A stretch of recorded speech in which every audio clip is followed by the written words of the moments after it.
நேத்து நான் எங்க போயிருந்தேன்னு உனக்கு தெரியணும், அவ்வளவுதானே? நான் உங்ககிட்ட கேட்கவே இல்லையே. இல்ல, நேத்து நீ கேட்டியே.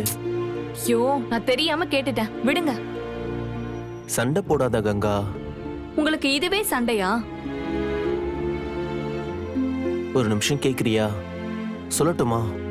சொல்லுங்க. நமக்கு யூனிட் இருக்குன்னு சொன்னா அவங்க பார்க்க வருவாங்கன்னு நான் நினைக்கவே இல்லை கங்கா. ஆட தருவாங்கன்னு தான் நினைச்சேன். இப்ப எதுக்கு என்கிட்ட இதை திரும்ப சொல்லிட்டு இருக்கீங்க? லேட்டா தான் நான் பண்ணது தப்புன்னு தெரிஞ்சது. அவங்க ஆபீஸ் வந்து பார்த்தா நம்ம போய் சொன்னோம்னா அவங்களுக்கு தெரிஞ்சிரும்ல. அதான் நானே போய் சொல்லிட்டு வந்துட்டேன். என்ன சொன்னீங்க? யார்கிட்ட சொன்னீங்க? அதான் கங்கா, நம்ம போய் பார்த்தோம்ல, டெக்ஸ்டைல்ஸ் ஓனர், அவர்கிட்ட தான் போய் சொன்னேன். எங்க என்னங்க சொல்லி வச்சீங்க?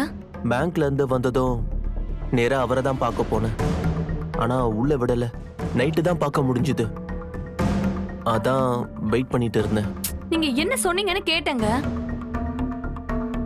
உண்மையே தான் கங்கா சொன்னேன். எந்த உண்மையா? நம்ம கிட்ட டெய்லரிங் யூனிட்லாம் இல்ல, சின்ன கடை தான் இருக்குன்னு சொன்னேன். ஏங்க போட்டோலாம் காமிச்சு தப்பு பண்ணிட்டேன், சாரின்லாம் சொன்னேன். ஐயோ, இதுக்கு வேற ஒரு சண்டை போடுவாளே. ஆமாண்டி. நீங்க ஏங்க அங்க போனீங்க? பொய் சொன்னது தப்பு தான் கங்கா. தப்புதான். ஆனா இப்ப பண்ணது முட்டாள்தனம். ஏங்க, அவங்கள நம்மள பத்தி என்னங்க நினைப்பாங்க? சின்ன பசங்க மாதிரி முதல்ல ஒன்னு சொல்லி திரும்பவும் போய் மாத்தி சொல்லி நமக்கு வேலையே தெரியல, நம்ம சரியான ஃப்ராடுங்க நினைக்க மாட்டாங்களா? ஏங்க நீங்க இப்படி திரும்ப திரும்ப தப்பு பண்றீங்க? இல்ல, அவங்க வந்தா நம்ம சொன்னது பொய்யும் தெரிஞ்சிரும்ல. நாம சொன்னது இல்ல, நீங்க சொன்னது. இருக்கட்டும், ஆனா பொய்யும் தெரிஞ்சிரும்ல.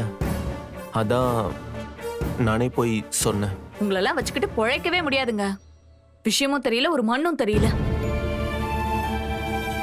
நீங்க இப்படி போய் சொன்னா அவங்க கடுப்பாவாங்க, இல்லைன்னா விழுந்து விழுந்து சிரிச்சிட்டு இருப்பாங்க. யாராவது இப்படி நடந்துப்பாங்களா? உங்களுக்கு கொஞ்சமாவது விவரம் இருக்கா? பண்றதுக்கு முன்னாடி இதெல்லாம் கேட்டு பண்ண மாட்டீங்களா? அவங்க வந்து பார்த்தாலும் ஆர்டர் கிடைக்க போறது இல்ல தானே. அப்ப அவங்க நம்மள பத்தி என்ன நினைச்சா என்ன? ஒரேடியா குதிக்காத கங்கா. இவர் பண்றதெல்லாம் முட்டாள்தானோ.